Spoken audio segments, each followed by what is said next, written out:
Pai, por tudo que o Senhor tem feito por nós. Abençoa a vida do Alex, Deus, que ele possa estar falando e que a voz dele seja a sua voz para nós. Deus, fala nossos corações e usa realmente a vida dele. Em nome de Jesus, amém. Amém.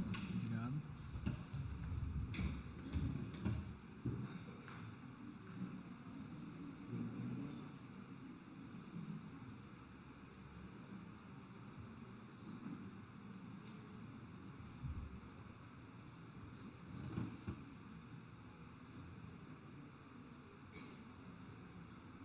Calma. Agora. Ué? Não, peraí. Calma aí. Tá errado ali. Função F7. Função F7.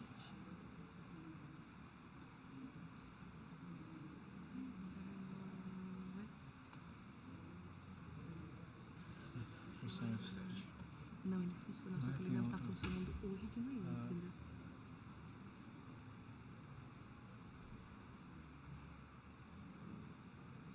Você consegue fazer sem as explicações? Sem as explicações, certo? Essa daí sim. Não está conseguindo. Ele não está indo. Aquele módulo apresentador não está dando certo? Não está dando certo aqui. Então. Tá bom. Problema? Tá bom, dá pra fazer sim. Bom dia, igreja. Bom dia. Prazer estar aqui de novo, né, com vocês. E estou aqui para compartilhar um pouco o que eu estou aprendendo da palavra de Deus com vocês, com toda humildade, sabendo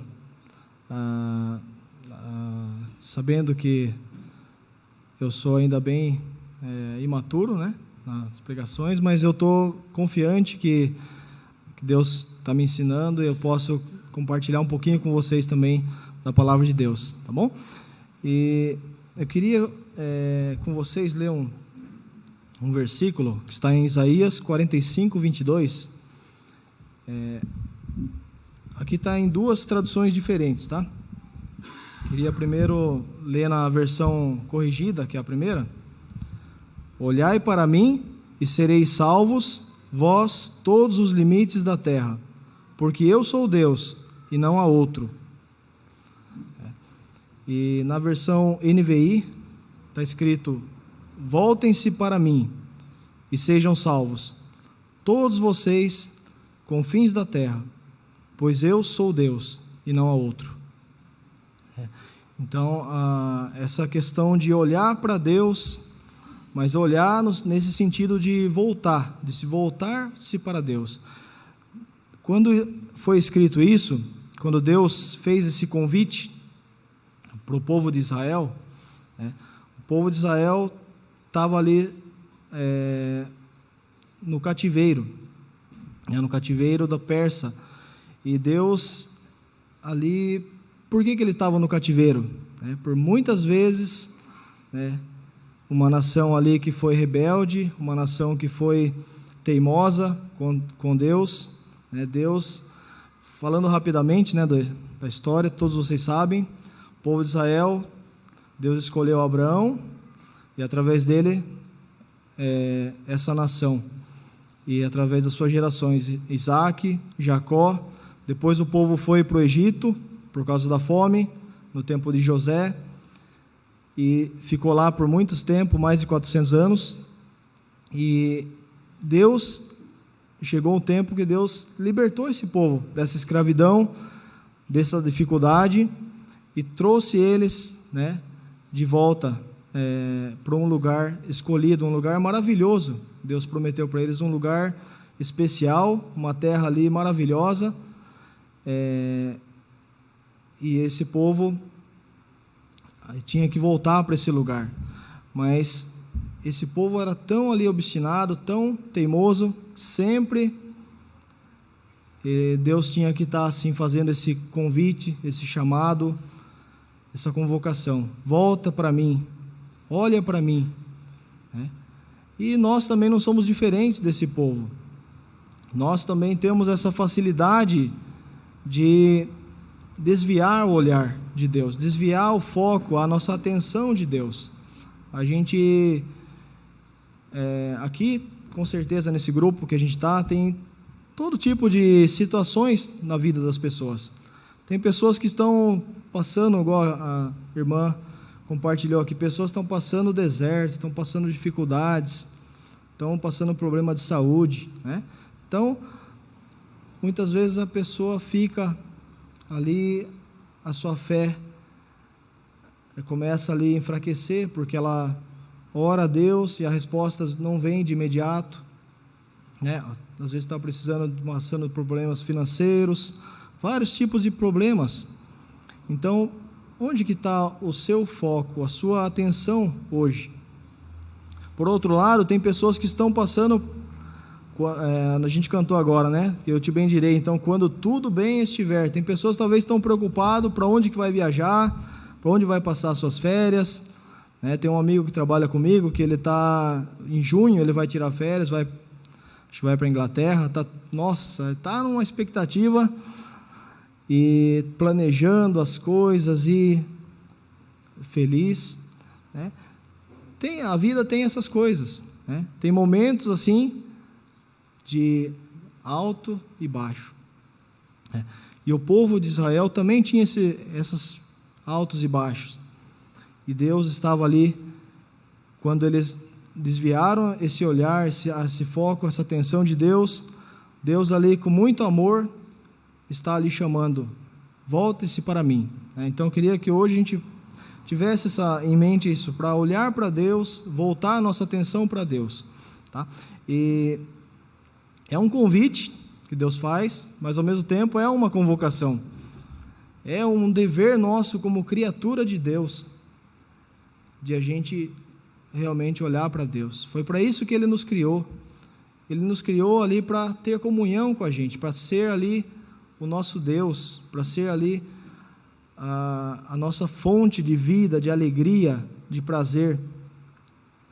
E é isso que Ele quer para cada um de nós. Então Ele convida, ao mesmo tempo é uma convocação, né? No final, cada um de nós vai precisar responder a esse convite, se vamos voltar para Deus, se Ele vai ser realmente nós vamos buscar a Deus em primeiro lugar e confiar que Ele vai acrescentar as demais coisas, né?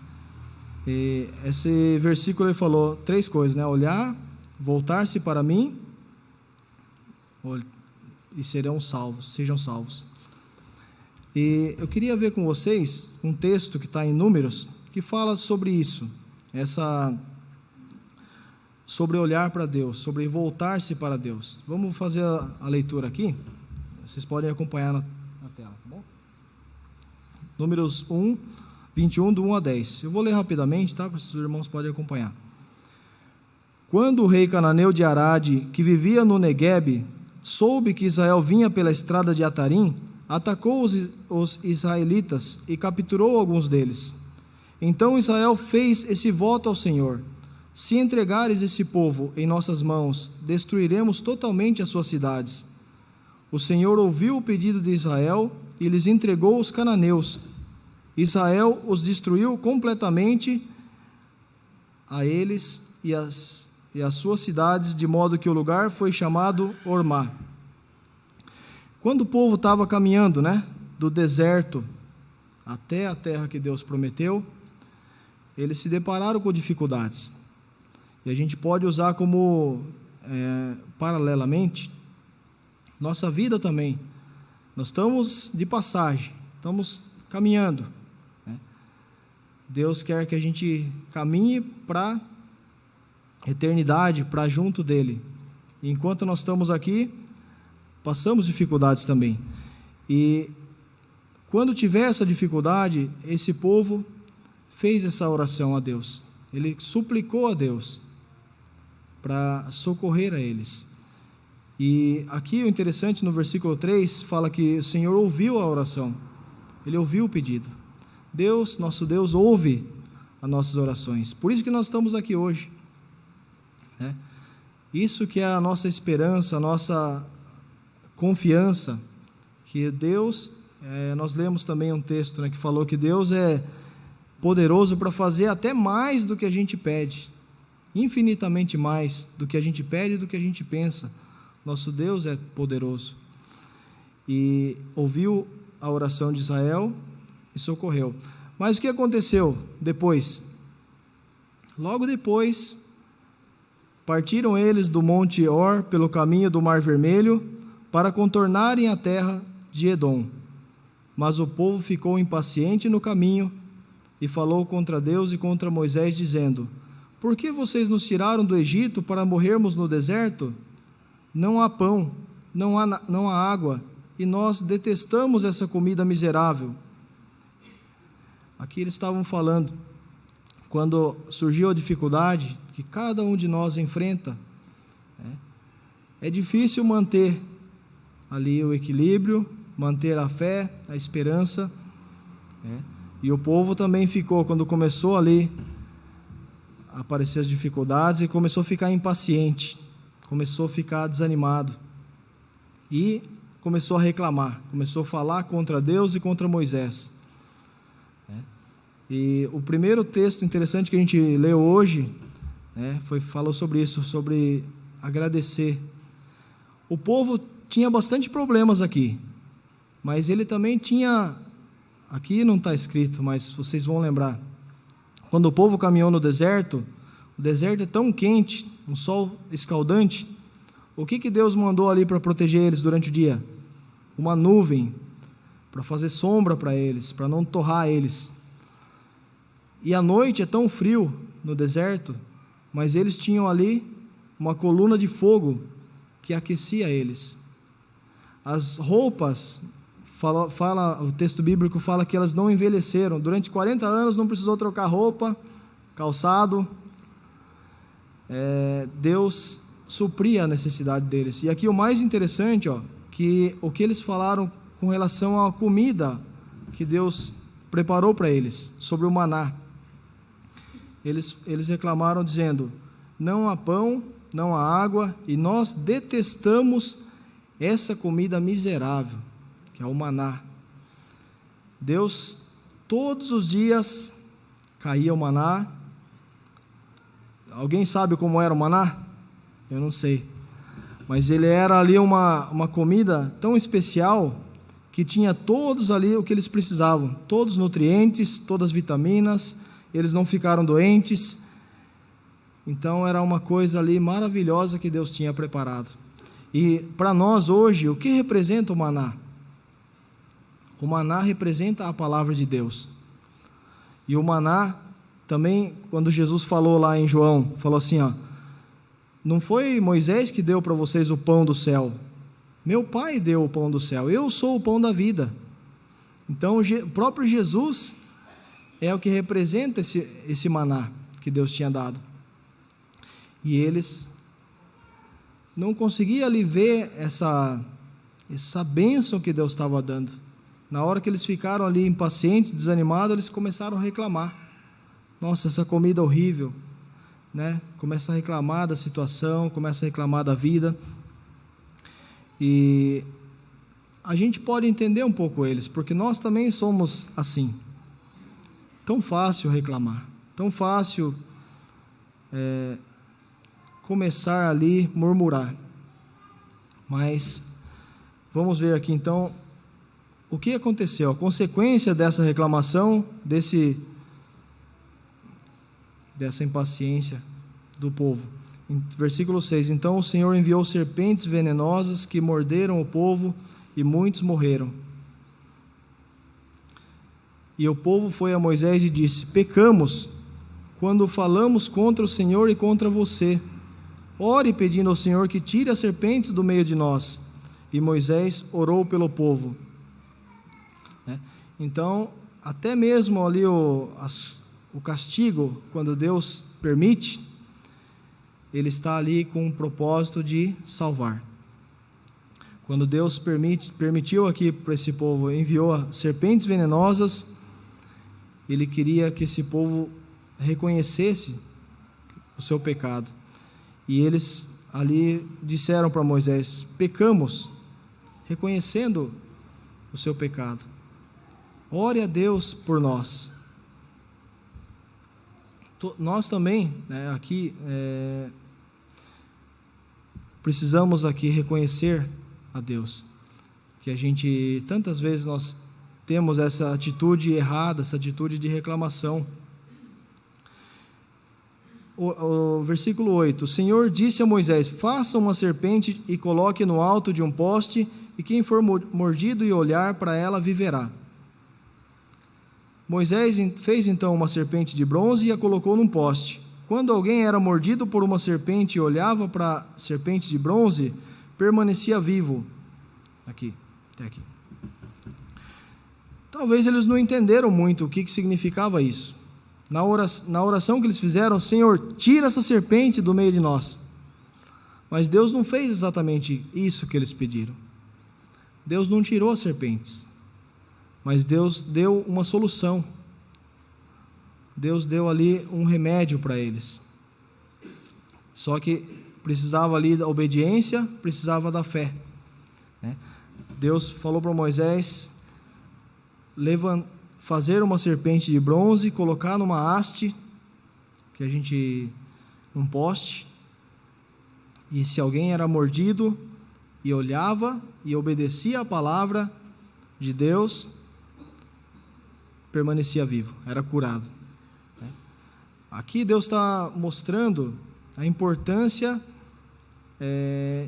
de obedecer a palavra de Deus. Não era ali, não tinha nenhum ritual, não tinha nenhuma coisa difícil que Deus estava pedindo para eles. Deus estava pedindo ali para eles obedecerem e confiarem na palavra de Deus. Hoje, isso daqui está bem antes, né? Bem antes de Jesus vir nesse mundo, mais de 1.400 anos antes. Hoje, a gente olhando para esse texto, a gente vê exatamente o que significa isso. Jesus usou esse texto para explicar.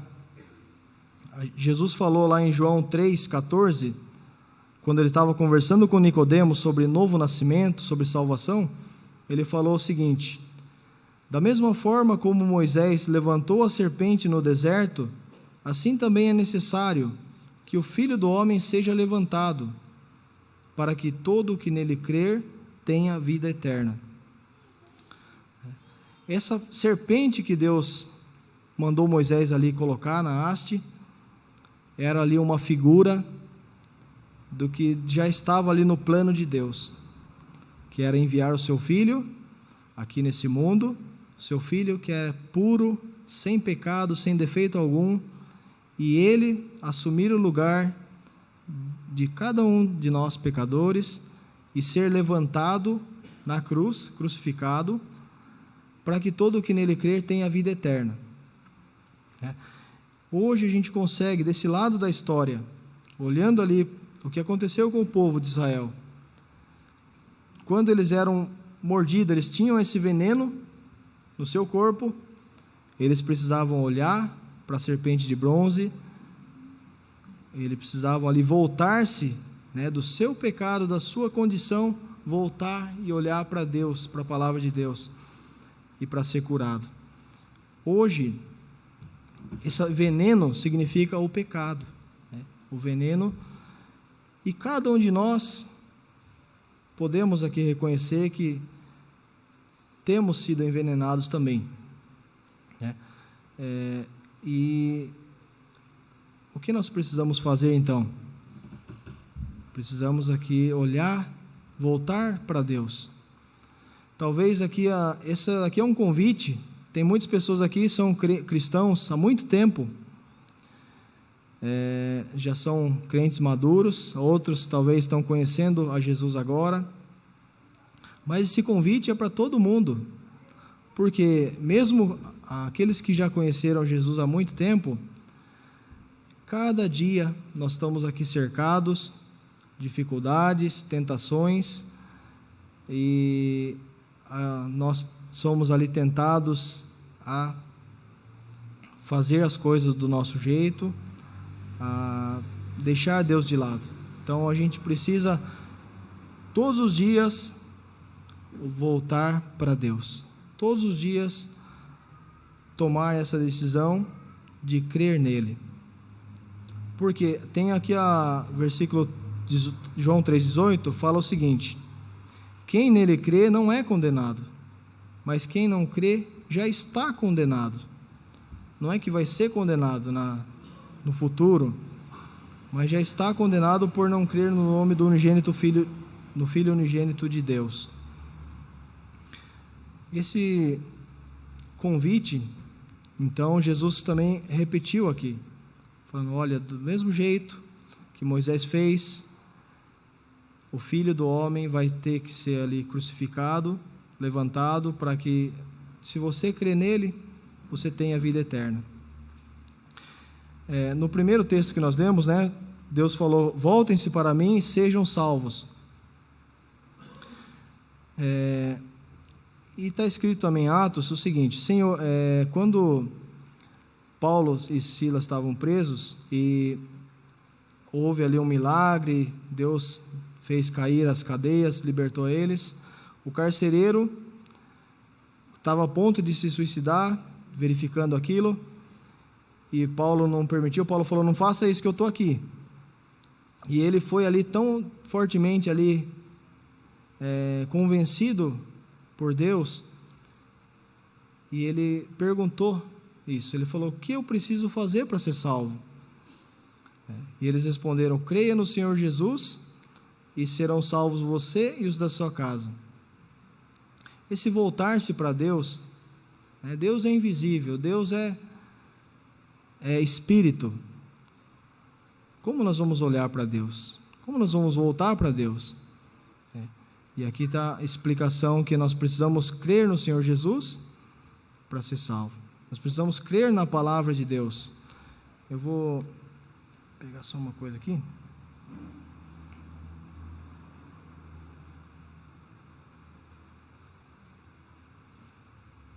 Deixa eu só 5. Ah, sim, muito bem.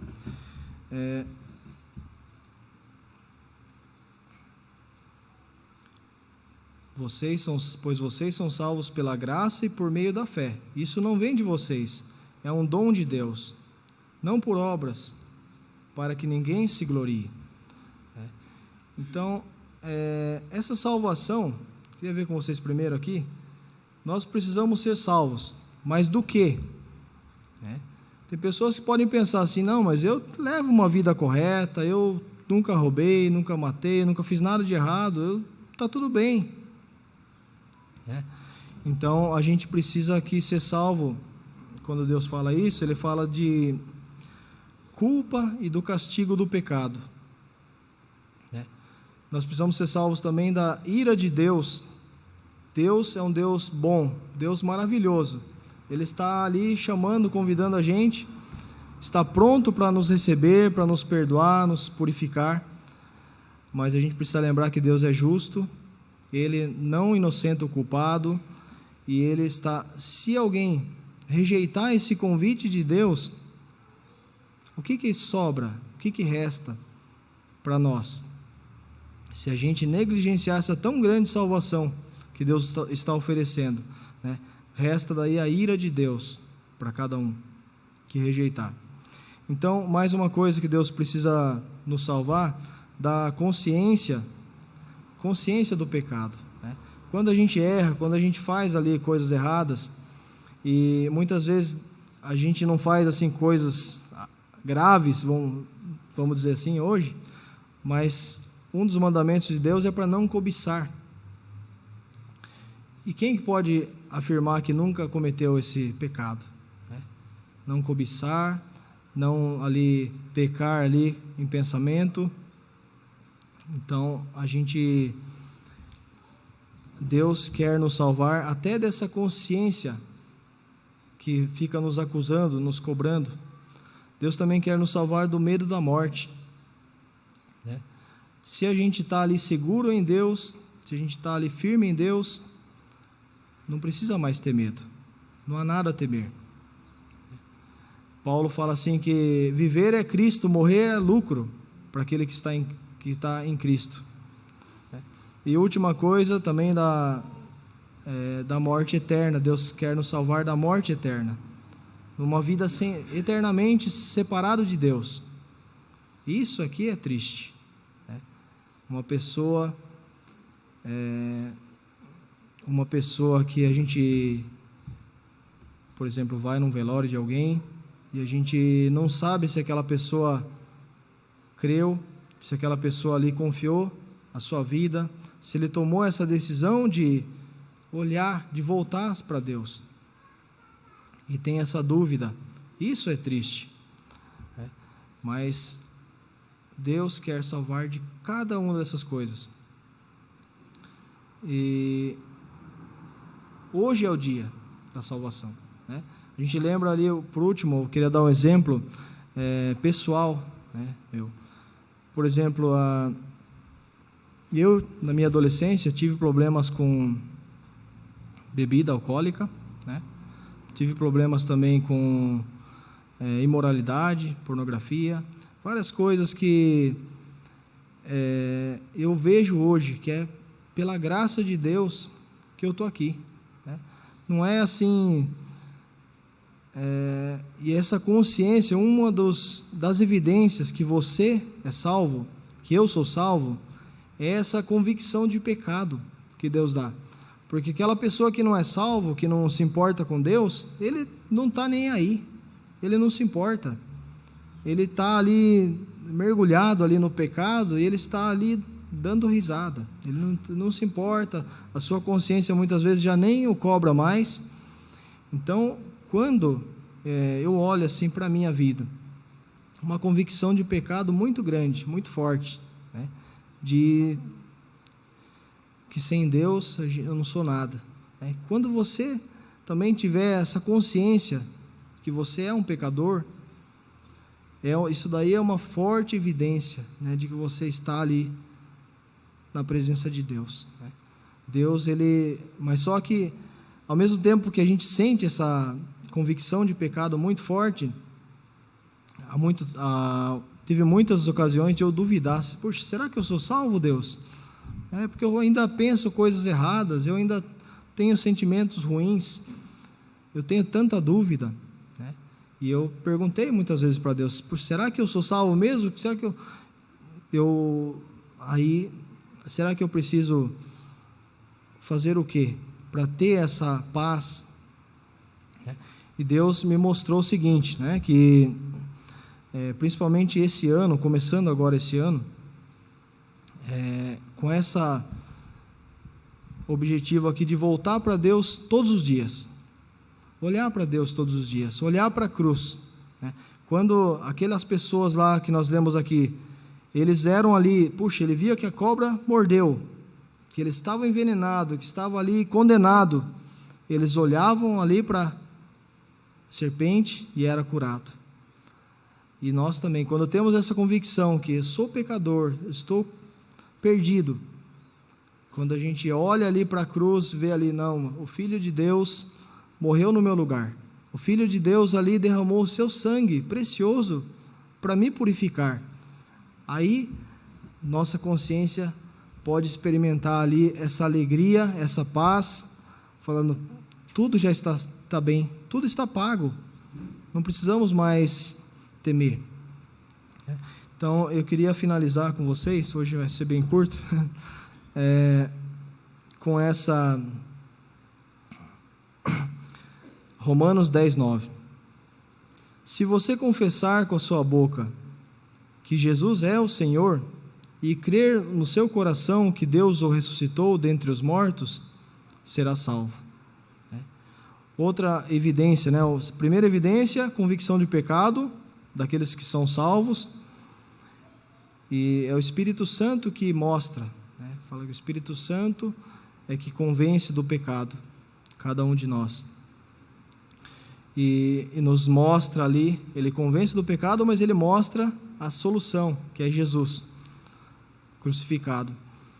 E depois disso, né, confessando, olhando para Jesus, voltando-se para Deus, o que implica a gente voltar para Deus, olhar para Deus, né?